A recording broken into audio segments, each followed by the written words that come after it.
Shufuru nama shufuroo miti ijoolleen keenya biyya alaati Awurooppaa Ameerikaadhaa galaa bosona seenaniiti kan itti dhumatan. Baluu dhiisee bakka yoo akka Oromootitti yaadatta yaadadda. Yookaan nuti gaafa Kamaal Heboo dhabne du'a dhiifne. Gama biraatiin waa'ee qabsoo Oromootitti wasinii deebi'e. Isin namni isin faarsitan nama qabsoo Oromoo irra jiru osoo hin taane nama faallaa Oromoo deemudha.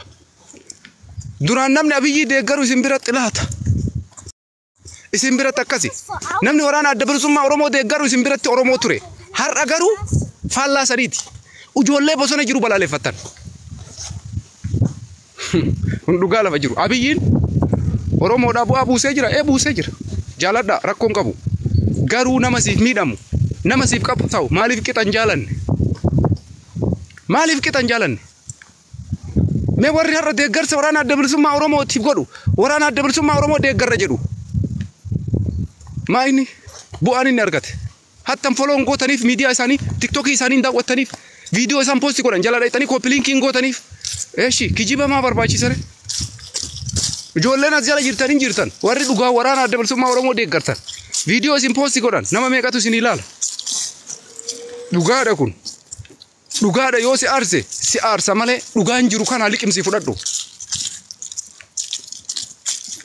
Si galee nuti Oromoo keessatti hayyuu hedduu qabna. Ayyaana nutti hin faarsina please. Ayyaana jettanii sammuu nuun cinqina. Wanta akka ayyaanaan bu'aan inni Oromoodha buusu takka hin jiru. Wanni inni fidu takka hin jiru. Nama haarawaa ta'ee miidiyaa irratti waan inni as ba'eefi. Warroonni kaleessa sii jecha takkatti. Warroonni kaleessa sii jecha takkatti dubbatu. Hafuura akka xilaanni hin baafanne godhu har'a hundi isaan callise. Jaalatee callise. Jaalatee callise dirqameeti bar. Kanaafuu ijoolleen shokolaataan foloo guddifachuuf jecha ximbii keessan asirra nubbantan ayyaana keessan fudha qilee seena hin beeknu nu ayyaana.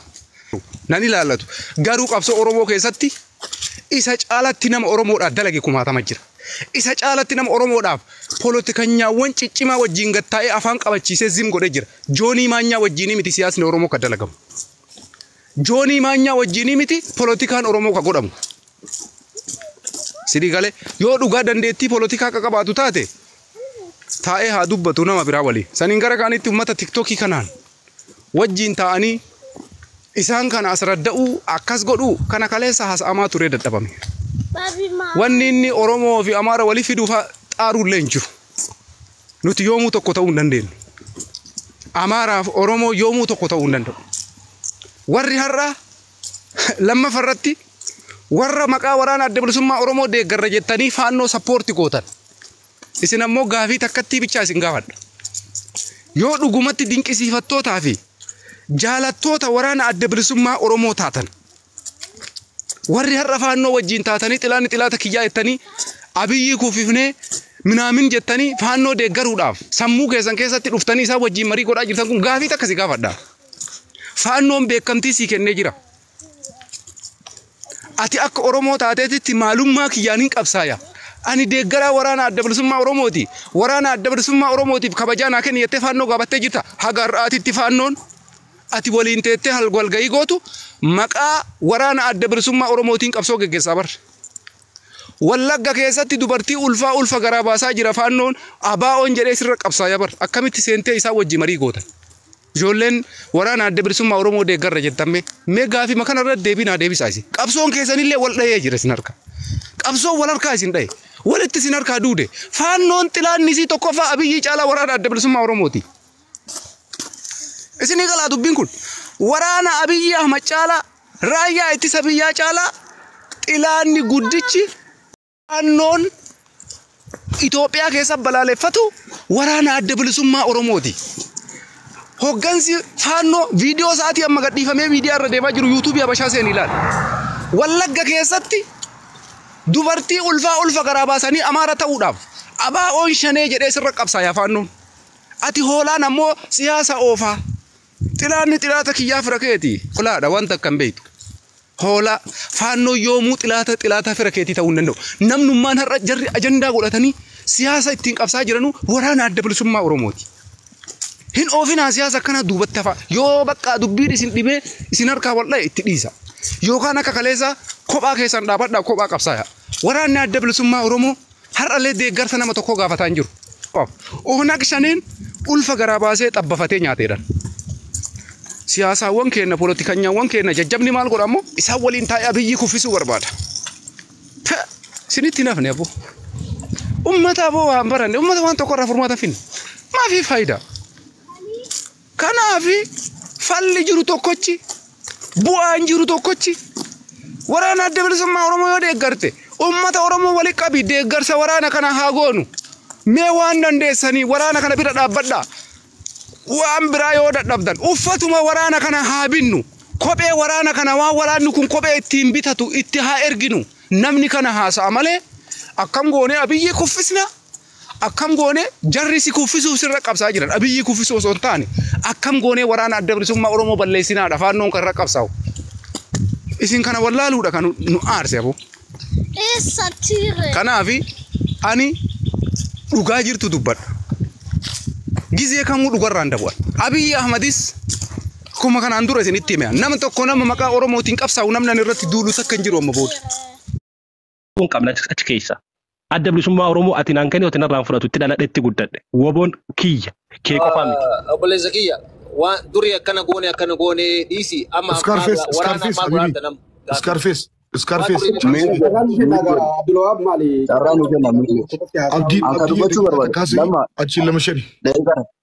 ደቂቃ ተከቆፍ አላበዛው ወሬ እንደ አብዛኛው ወላ እንጀቹ በርባዶ አብዱልሃብ ማን አብዱልሃብ ከበነሜ ኦሮሞ ቶኮ ጎቹ ፊ ኦሮሞ ወሪ ሐመር ያቱ ፊ አማራ ጀለፊና ማና ብራሴ እንተይና ማራፍሲሲና ዳባ ወቦሌ በከቡ ዳባ ኦፒዶሌ በከቡ ፒፒሌ በከቡ ያቲ ዋን ኦሮሞ ጥቄሱ የሆነ ዱበቱን ጨድሲና ዮ ሴንተ ደግሞ ማነ ከይሰን ሴና አከስ ከጀራ ጅሩ ከናማደ ዋን ብራቲ አጀንዳ ማና አብዱልሃብ ከኑ ዳባለ ደገራን ጅሩ ዳባ ብራለ ወንት ጀራ ጥቄሳን ጅሩ ከጀራ ጅሩ ማሊዳ ወቦ በከቡኤና ንማነ ቴዲ ሐዋሳ ሴኑ ካዮ ኦሮሞ ሂምቤኩ ካዮ ወቦ ሂምቤኩ ዋን ወቦን ሁንዴፈመ ሂምቤኩ ዮ ጋፊ ጋውት ሜቲን ታብታባለ ነማ ከይሰን አች ሴሲሲና ዮ ወዲ መራኒ ወያ ኑረት እንዱልቺሲና መቃ ወቦን በለሲና ኦሮሞ ወዲን ሐመር ያቱ ከጀሩ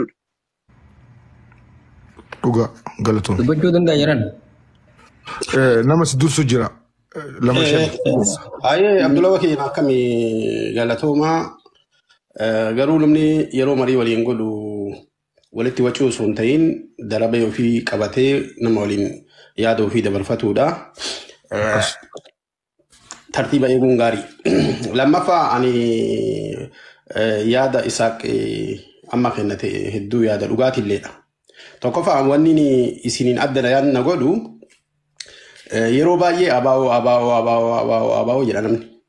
Abaa'ooni magaalaa Finfinnee jira. Kan nuti beeknu kan dur qabsaallee ture gariin mootummaa keessa galanii jiranii gariin ammoo dhaaba isaanii waajjira banatanii jiran. Ijoolleen danqaraa jirtu tuni maqaa abaa'ootiin isintu yaama malee oolaa jettee of yaamti. Ammallee maqaa abaa'ootiin qabsaa'uu iyyuu hin danda'an. Dhugaan jirtu kana.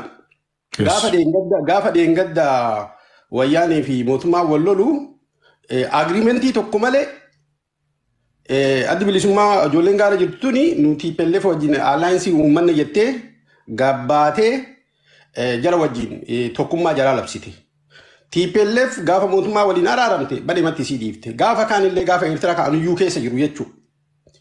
Yeroo baay'ee dantaa mataa isaanii ilaalan malee akka warri deeggartoonni halaala taa'ee abaa'oon kaayoo Oromootiin qabsaa wanni akkas jedhamu hin jiru.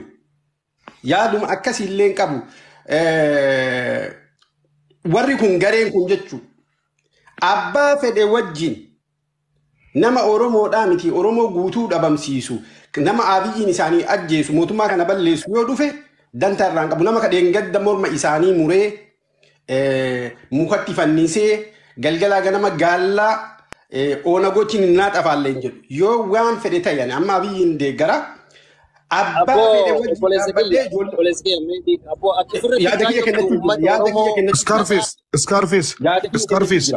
Scarface akka arganan mannaa sana habibi laayinii taa'an keerratti haasofta. Abbaa fedhe wajjin dhaaba Oromoo tokkotti hin duulu'an.